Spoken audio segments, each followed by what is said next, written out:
Hindi rin naman ko gani. Ako lang gibalikan.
Dagan kay gwapo dito. Makasulod ka dito na dagan tao.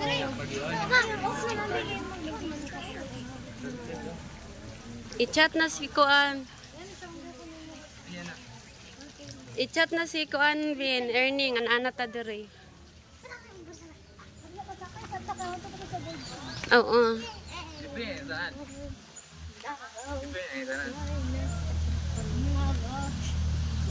Sarang nag-bite ba?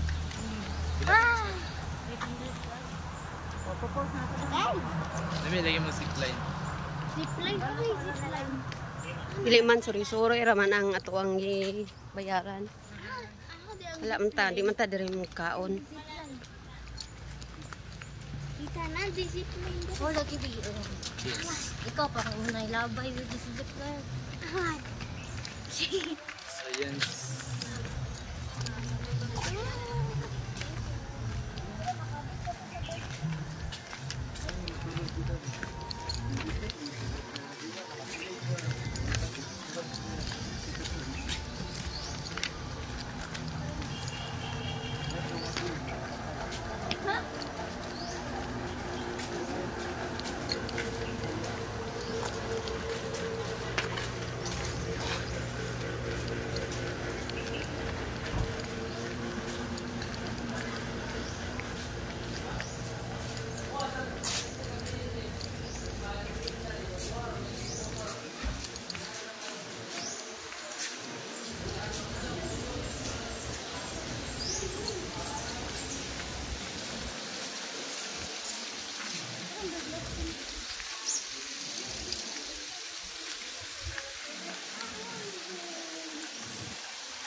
Sa man ta? Sakyanan ba? Bakit sakyanan ganun na ito sa kulit? Pwede umaan.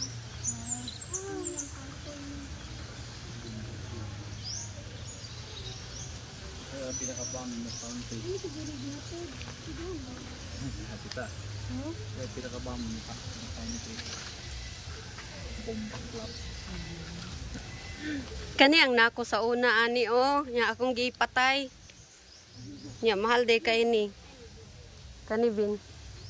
Naman ta ani sa tugkaran.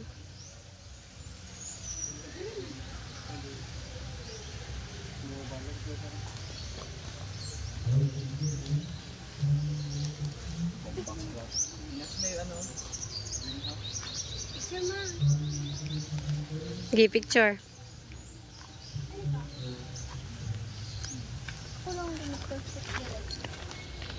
Nakay na ta.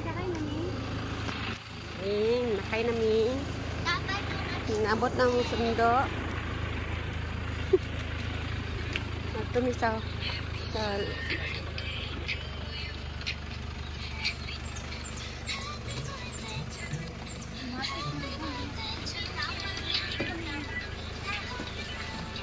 Drop ko.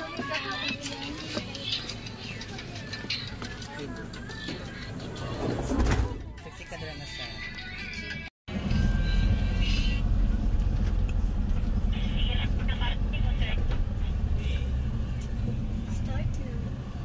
Wala nga, napit na nahuman. Thank you. Thank you. Lodi we.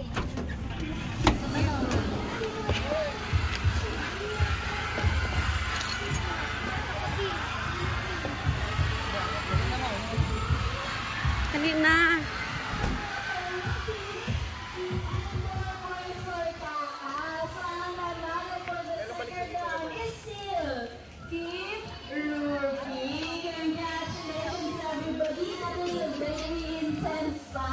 But anyway, thank you so much for being such good sports. That's it for Kaka this morning. Can everybody please say bye, Kaka? Bye, Kaka! No, dahil nanalo raw po si Rookie, mag-victory dance raw si Rookie. So sige nga, Rookie, anong victory dance mo? Ayan, nag-ikot si Rookie for his victory dance. Pero 2 steps raw po yung victory dance ni Rookie. What's the second step, Rookie? Of course, the signature dance move, the headbang. Na bago raw po papasok ulit sa classroom si Rookie, he wants to say to everyone, bye everyone! Galing. Now, many are asking us now, how are we able to know kung babae o lalaki po bang isang cockatoo? That's actually very simple. Kung pula po ang mata na isang cockatoo, that means the cockatoo is a girl. Kung itim naman po, that means the cockatoo is a boy. Of course, PE time is not yet over. We have another teacher bird who's very excited to meet you all today. So, ladies and gentlemen, help me welcome Red. Wow! Everybody meet Red, our green-winged macaw. Now, macaws are birds with enormous beauty. Tingnan niyo naman si Red, diba? Very colorful and very majestic to look at.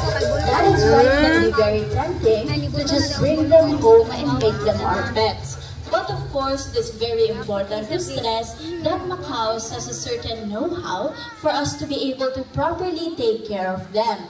Take Red here for example. Red has been donated to our doors 15 years ago. And since Red is from Brazil, we cannot release him back to Philippine forest. Now, you might be wondering, may mga parrots po ba na endemic sa Pilipinas o dito lang sa Pilipinas makikita? The answer to that is yes. Two of which that we especially like to mention are the Gayaberos and the Philippine hanging parrot.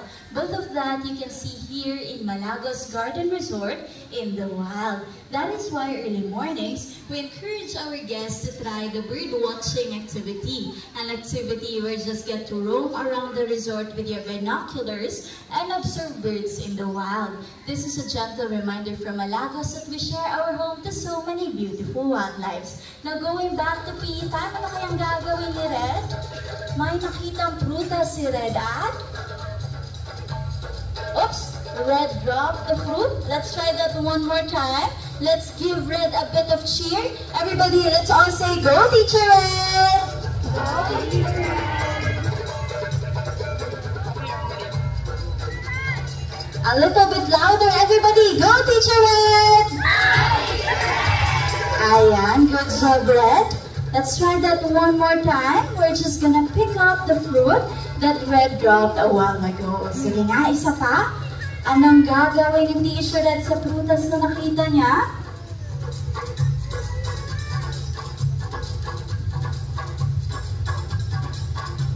One more time, everybody. Go, Teacher Red! Ayan, let's go, Red.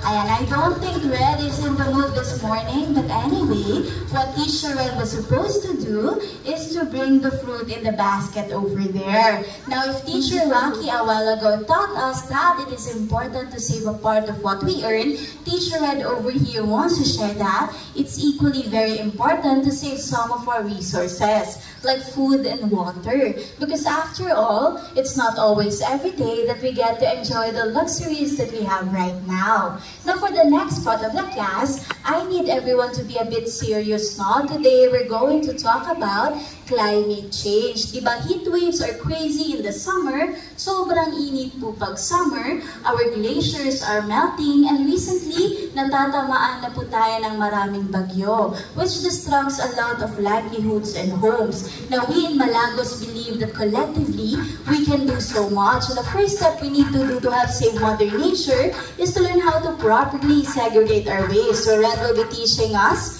May nakitang plastic si Red, and according to Red, according to Red, plastics are non-biodegradable o di nabubulok. Good job, Teacher Red. Now, on this side naman, may nakita ulit si Red. May nakita siyang dahon. Sige nga, Red, is that biodegradable or non-biodegradable? Wow, galing. Everybody, according to Teacher Red, ang dahon daw po ay biodegradable o nabubulok. Good job, Teacher Red. That's it for Red this morning. Can everybody please say bye, Teacher Red? Bye, Teacher Red. Of course, it is very important to stress now that climate change is not only harmful to the environment, it's equally very harmful to the society. One protector of the environment that we especially like to mention and honor are the Bobos. Dahil sila po yung talagang maraming nakatira dito sa Baguio District. And Baguio District is also home to the Talomo-Lipadas watershed, one of the two main watersheds here in Davao City. It is the current and the future source of drinking water in the city. Now, you might be wondering, why are watersheds important? Bakit nga ba importante ang watersheds? Well, watersheds are important dahil marami pong buhay na nakasalalay dito. Not only as humans, but also the many plants and animals na kapaligid dito. If you don't already know, for Lupa tribes, the land, the air, the water, and everything that brings life is sacred. Kaya naman they're constantly fighting the battle to help save Mother Nature. Pero nangyayari ngayon, due to human greed, due to urbanization, they're constantly being driven out of their homelands. Now, what will happen kung patuloy ito mangyayari? What will happen to our resources, to our watersheds? Sige nga, tingnan nga natin.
was praying to the birds for divine intervention. And that's very common because birds are used as biological indicators. Matter of fact, after calamities such as earthquakes, typhoons, if you happen to see birds flying above us in a circling pattern, that's a good indicator that it is now safe to return. So please, look for these kind of signs. In every disaster, we are given the chance to rebuild, to assess our mistakes, and to learn from them. We hope you join us in our efforts to preserve and conserve the environment. Remember to always be part of the solution and not part of the pollution. And that ends our show for the day. We hope you had fun. We hope you learned something new today. But most importantly, cherish this moment that you have with you with your friends and families while spending this very beautiful place that we call the Malagos Garden Resort. By the way, this is the cast and crew of the longest running interactive bird show here in the Philippines, which we are doing for the past 20 years already. With that, for final words, going to be Rookie is going to say to everyone, bye-bye! Bye! Daghang salamat! Tugmayong buntag kanatong tanan.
Lingi mo.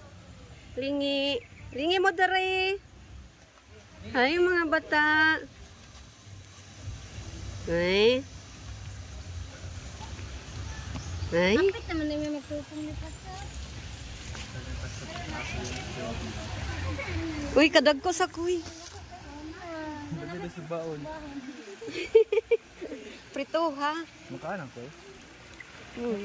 Makaon siguro kay muram nagkarpa. Pero sayang nga po dog kauno ni mutagbo kag buhi no. Pantat na. Dili man karpa man na siya, murag karpa na siya o. Mulog doon ako niya ang Layo ra kay na yung kantat pangit kay tugnaw. Mulog doon ako niya ang sapato. Grabe yun. Tay, mulog. Dali mo manawag og isda kay. Manawag og isda mo. Duol jud sila.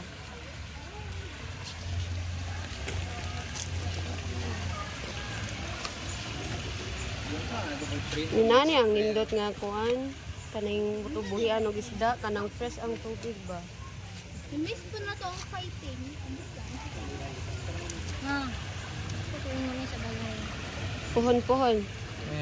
Butang. Balit pa itong kapil sa Paris. Taon siya. Sabi ka mo. Dili na makasamad ng Phoenix. Gusto ka na nga, Bet? Let's go. Let's go.